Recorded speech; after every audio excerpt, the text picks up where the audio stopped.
तो हे नमस्कार दोस्तों, बहुत बहुत करते हैं स्वागत अपने चैनल एजुकेशनल एसके पॉइंट में आने के लिए। जैसा कि आपको मालूम होगा, आपकी जो क्लासेज है वो चल रही थी एसएससी पॉइंट पे, बस कुछ टेक्निकल रीजन के कारण उस चैनल का नाम बदल के आपको एजुकेशनल एसके पॉइंट रखा गया है।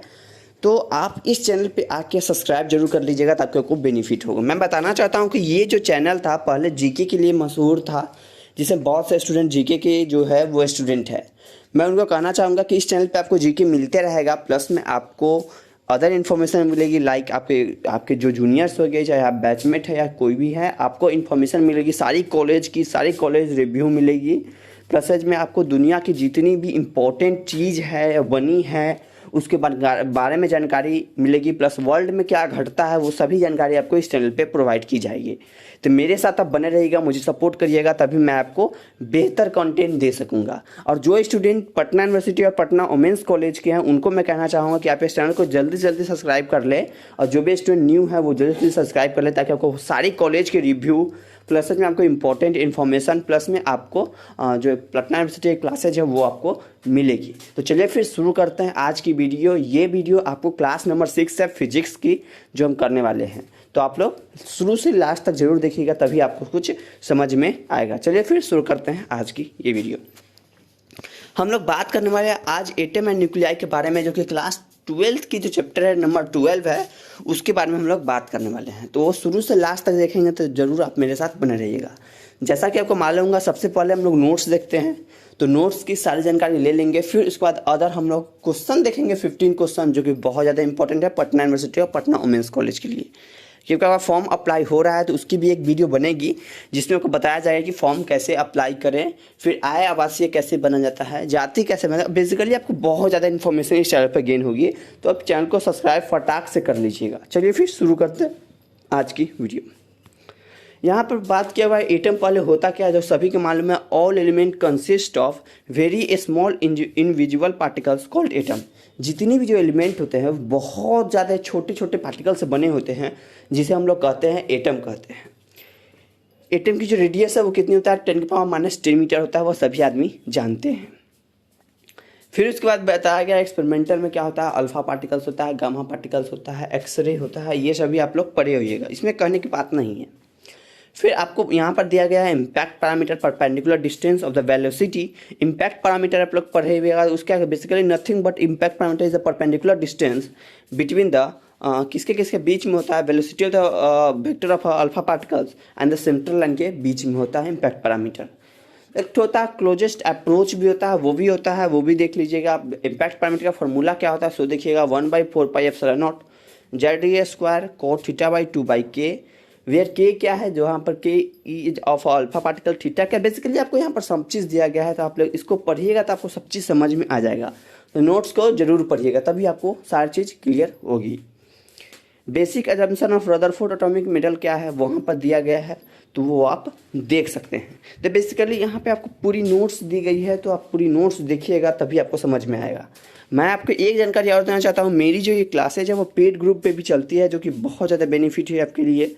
जहाँ पे आपको क्लासेज के जो PDF देख रहे हैं वो प्रोवाइड की जाएगी, प्लस में प्रीवियस ईयर क्वेश्चन प्रोवाइड की जाएगी, प्लस में आपको वीकली टेस्ट सीरीज प्रोवाइड की जाएगी, प्लस में आप ग्रुप में डाउट क्लियर किया जाएगा। तो बेसिकली बहुत ज़्यादा बेनिफिट होगा। तो उसके लिए ऐड होने के बाद डिस्क्रिप्शन बॉक्स में नंबर मिल जाएगा, वहाँ से कॉन्टेक्ट करके आप पेमेंट कर सकते हैं। मात्र 120 आपको पे करना है, और ये वन टाइम पेमेंट है, जब तक एग्ज़ाम ना हो और आप पास आउट ना हो जाए तब तक आपको ये वैलिड है। तो इसके लिए आप नंबर लिख सकते हैं 797066664856। ये मेरा नंबर है, कांटेक्ट नंबर है। यहाँ पर कांटेक्ट करके आप वहाँ से नंबर प्रोवाइड की जाएगी, जहाँ पर आपको पेमेंट करना है गूगल पे या फ़ोन पे।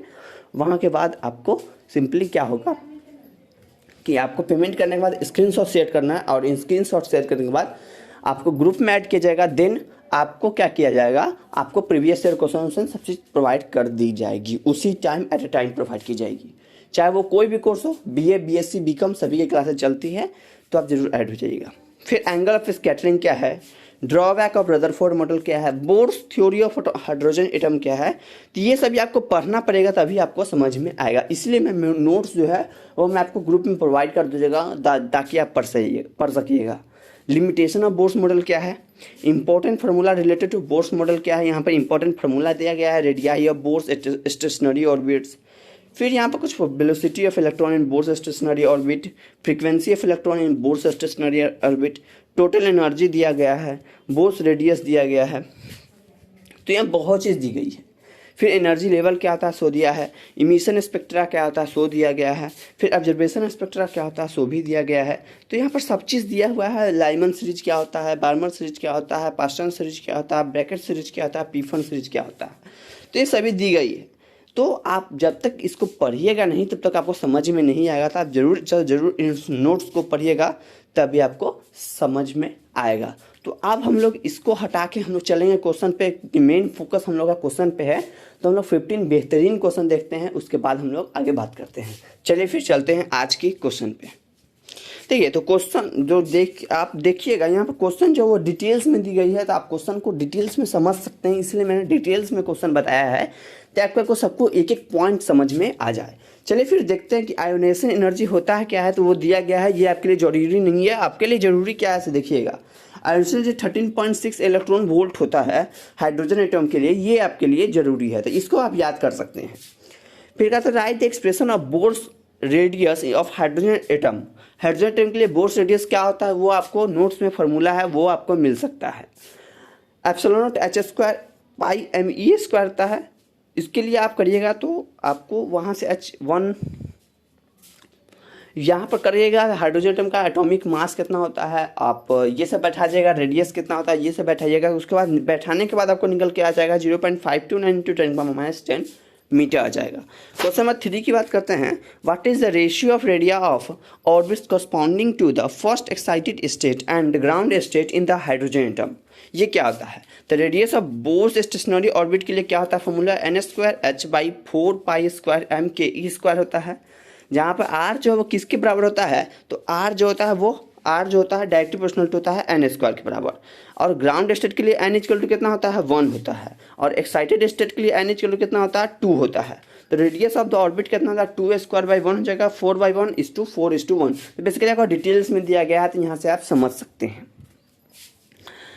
फिर देखिए क्वेश्चन नंबर 4 है, the radius of innermost electron orbit of hydrogen atom is 5.3 × 10⁻11 metre.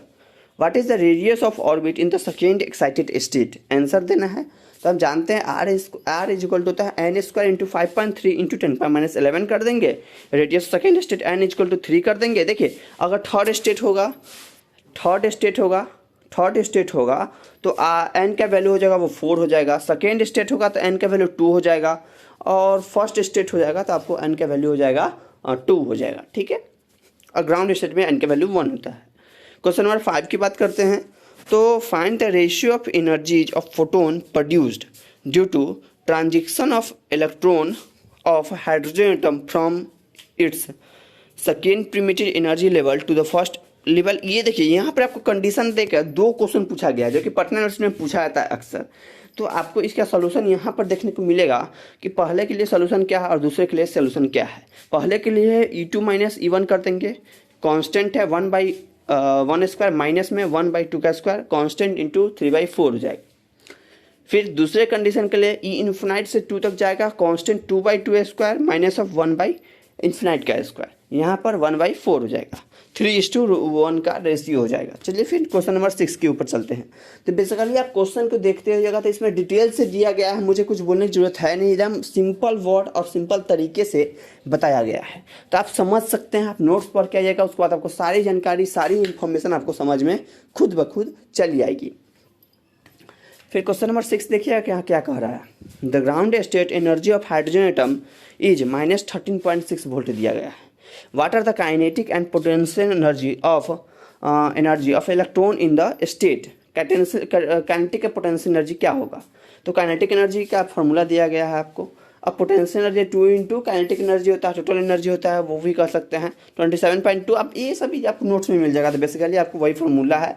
आपको ये जो क्वेश्चन आप देख रहे हैं ये एक बार पूछा गया हुआ है पटना यूनिवर्सिटी में, तो आप इसको ध्यान से देख लीजिएगा। काइनेटिक एनर्जी = क्या होता है, टोटल एनर्जी के बराबर होता है, और पोटेंशियल एनर्जी क्या होता है 2 × टोटल एनर्जी के बराबर होता है। ठीक है, क्वेश्चन नंबर 7 की बात करते हैं। Why is the classical Rutherford model from the atom of electron orbiting around the nucleus not able to explain the atomic structure? क्यों एक्सप्लेन नहीं कर पाया था? तो वो कहा था कि जो इलेक्ट्रॉन होता है वो न्यूक्लियस के चारों तरफ घूमते रहता है, एनर्जी रेडिएट करता है। मान लीजिए न्यूक्लियस के चारों तरफ घूमते होता है तो घूमते घूमते क्या होगा, एक दिन ऐसा भी आएगा न्यूक्लियस इलेक्ट्रॉन जो है वो न्यूक्लियस में चले जाएगा, लेकिन ऐसा पॉसिबल ही नहीं होता है, जिसके कारण रदरफोर्ड मॉडल है वो फॉल्स हो गया था। यही बात था और कुछ नहीं था। यहाँ पर यही बात आपको समझाया गया है, ठीक है।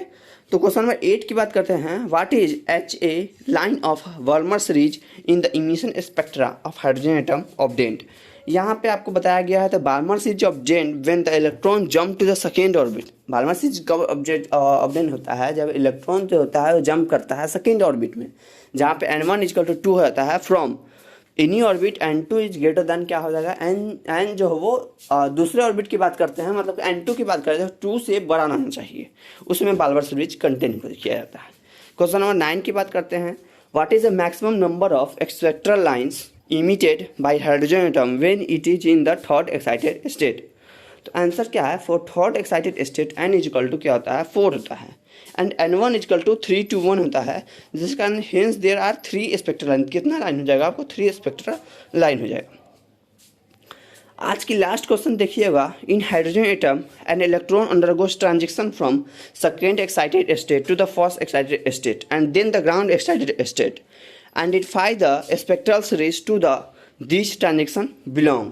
तो इसका आंसर देखिएगा, find out the radius. 2 question पूछा गया है जिसका आंसर आपको यहाँ पर दिया गया है, तो ये आप देख सकते हैं और इसको बना सकते हैं। इसमें आपको सिंपल वर्ड सब है, इसलिए मुझे समझाने की जरूरत नहीं है। तो आज के लिए इतना ही, फिर मिलेंगे नेक्स्ट वीडियो में, क्योंकि वीडियो बहुत बड़ी लंबी हो जाएगी तो अपलोड करने में प्रॉब्लम होती है। तो आज के लिए इतना ही, फिर मिलेंगे नेक्स्ट वीडियो में। तब तक के लिए जय हिंद, जय भारत।